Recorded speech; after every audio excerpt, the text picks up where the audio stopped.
Here's the key on this. Don't major in minor things. If you take up major time to do minor things, I'm telling you, you'll be behind the curve constantly. Here's what we learn in sales training.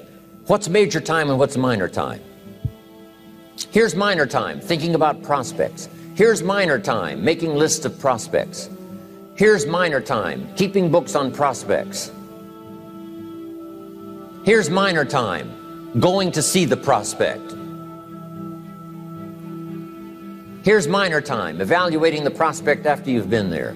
That's all minor time. Here's major time, in the presence of the prospect. That's major time. And if you took a look, if you're in sales and you took a look at a week, you'd say, my gosh, I'm spending 90% of my time on the minor stuff and so little time on the major stuff in the presence of. How many hours in the presence of in my day? How many hours in the presence of during my sales week? Because the time that really counts is in the presence of the prospect. Majors and minors.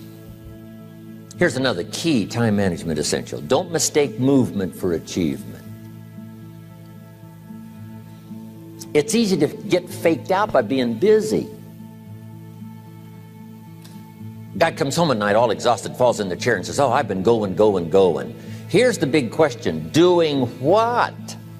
It's not the going. Some people are going, and they're doing figure eights. Their progress is small. So don't mistake movement for achievement. Here's another one in sales we learned. Don't mistake courtesy for consent. If somebody's pleasant and they nod, you say, oh, they're going to buy. No, they're courteous. You can't mistake courtesy for consent.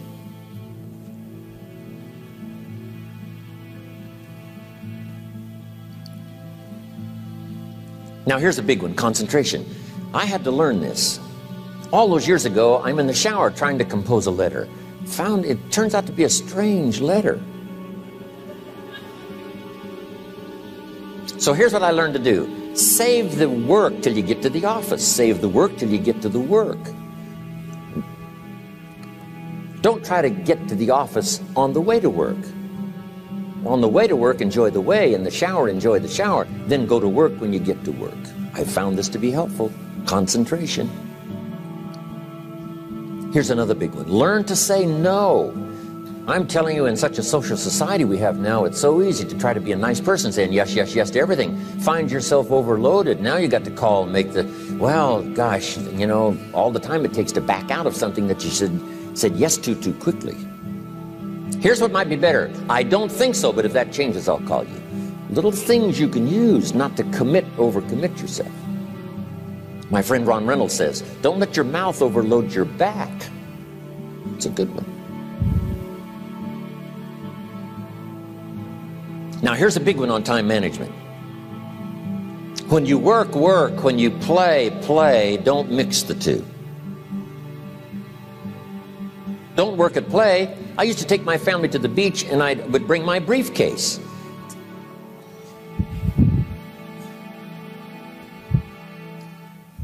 I learned not to do that. Or at the beach, I'm saying I should be at the office. I should be at the office. Now my family's upset because I'm at the beach and I'm thinking office, office, office. Now when I'm at the office, I'm thinking what? I got to get my family to the beach, the beach, the beach.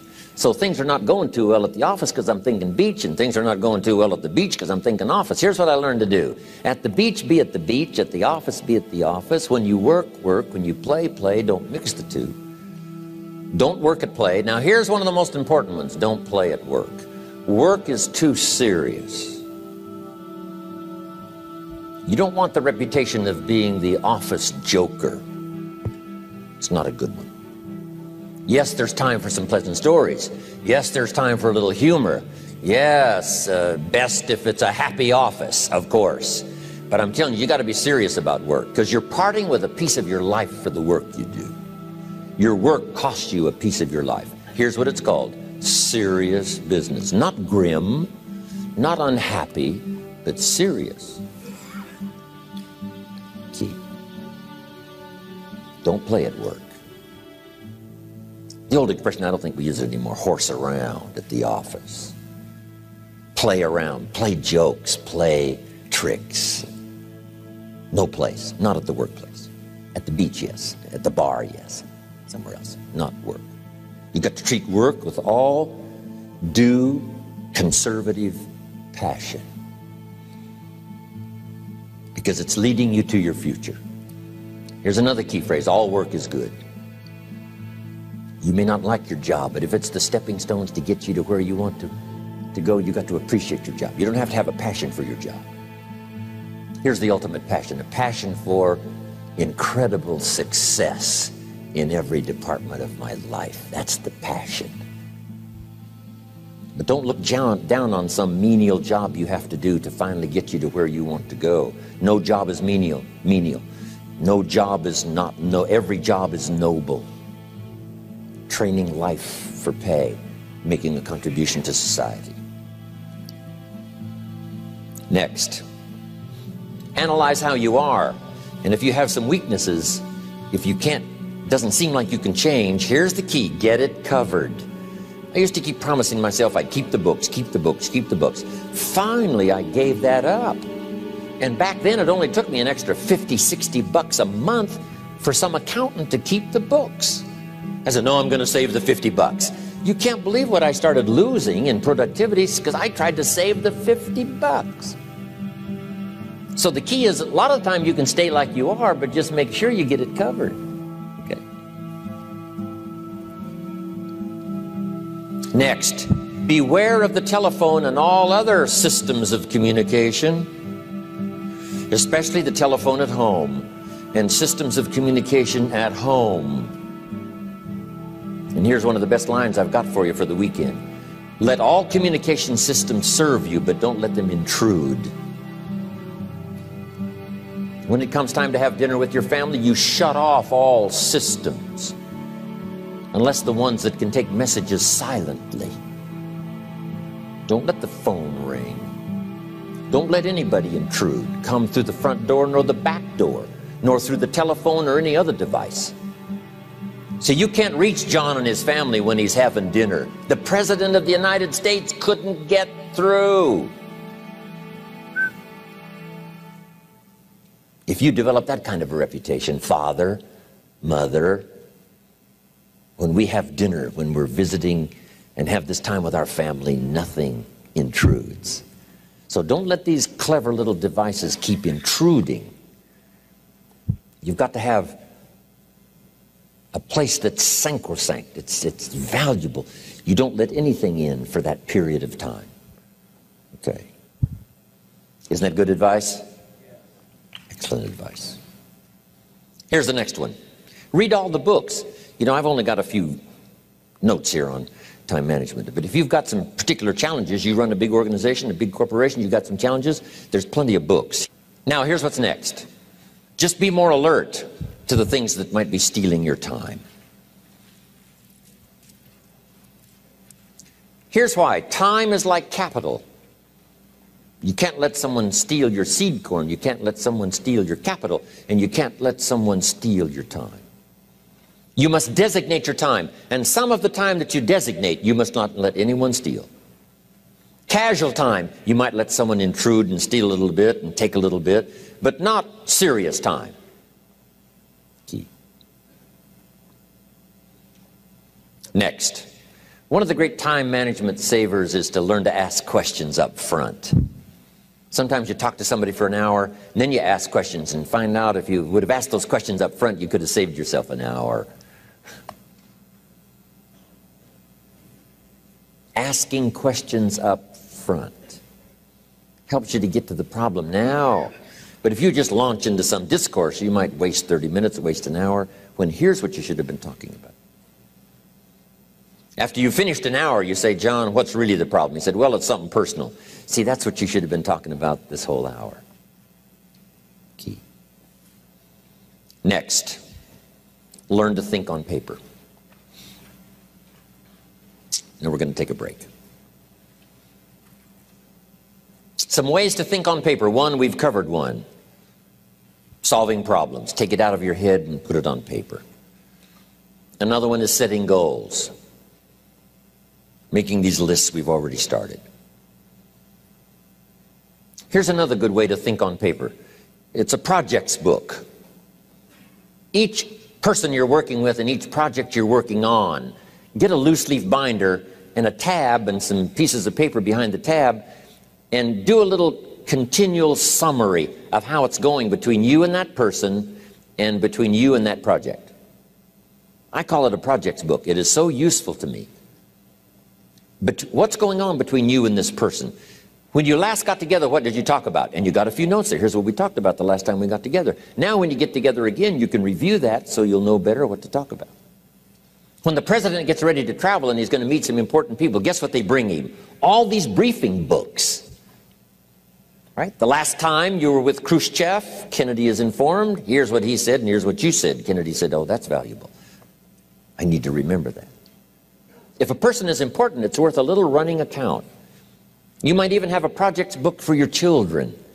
Here's what's happening between me and my child. We've talked about this, and we've talked about this, and we've talked about this. Next, a day timer. Keeping track of all of your appointments. You know, mine is all filled with, you know, when to catch an airplane and when to do a seminar and when to sit down and have a conference, all the rest. Next is a game plan. You know, if you've got a house and the, you know, insurance is going to come due and some other things are going to come due, you just put it on a spreadsheet and make sure it's taken care of. Key phrase, take things out of your head and put them on paper. And the key is to just experiment with different ways that helps you to do that. Now here's the last one, thinking on paper, and that's to keep a journal. One of the things I'm known for around the world, have been now for 39, 40 years, is keeping a journal. Now my journal is not a, you know, it's not necessarily a, it's not like a diary. It might be part diary. You know, I'm flying over Ireland and I write down a few little things that impress me. Today I met this person. Wow, what an extraordinary event. Today I conducted this seminar in Rome. 1,000 people stood up and sang for me. I've got a little bit of a diary in there. But here's what primarily your journal is for. Collecting good ideas. A journal is to collect good ideas on your health, good ideas for your business, good ideas for your future, good ideas for time management. Because I used to take notes on pieces of paper and torn off corners and backs of old envelopes and restaurant placemats. And I threw all this stuff in a drawer. It did not serve me well. I finally learned to get a bound copy, right? And just keep a journal, right? If I was here, I had my journal, I'd be taking notes, right? These 2 days in my journal. Now, if you're caught without your journal, you just take the notes when you get back home. You put those notes in your journal, throw the paper away. Because we don't usually go through paper to review. But see, my journals now make up a significant part of my own library. My journal's all reserved privately for my children and my grandchildren. Can you imagine what I've collected over the years? It's unbelievable. There are 3 treasures to leave behind. I think you've already got those notes, right? Here they are. Number 1, your pictures. Don't leave the event unrecorded. It takes only a fraction of a second to say, here's who I was with. When I travel the world, right? We take all these pictures, and here's one of the gifts. People send me the pictures they took of me and them. It's part of the treasures I have on the farm. Incredible. A picture's worth 1,000 words to describe the scene, the emotion, what happened. Say, wow, this was an extraordinary day for me when I met these people. Here's what they told me happened to them when they went to my seminar 10 years ago. Wow, the drama comes back if you've taken the pictures. It's one of the treasures to leave behind when you go. Remember the old photographs that we have now of, you know, 100 years ago, 70, 80 years ago, just a few photographs? What would it be like if you had thousands of photographs of the past, of your history, your mother, your father, right? Grandparents? So change all of that now for your children. Leave all your photographs as a record Here's what's next to leave behind, and that's your library. The books that changed your life, the books that changed your health, the books that rescued you from oblivion, the books that you passed on to other people, they were so exciting for you, the books that made you financially independent, the books that developed your leadership, the books that gave you wisdom to ponder when things were tough, the books that got you through the winter, the books that helped you to plant in the spring and harvest in the fall. What a treasure to leave behind. If you do that, here's what's for sure. Your books will be more valuable than your furniture.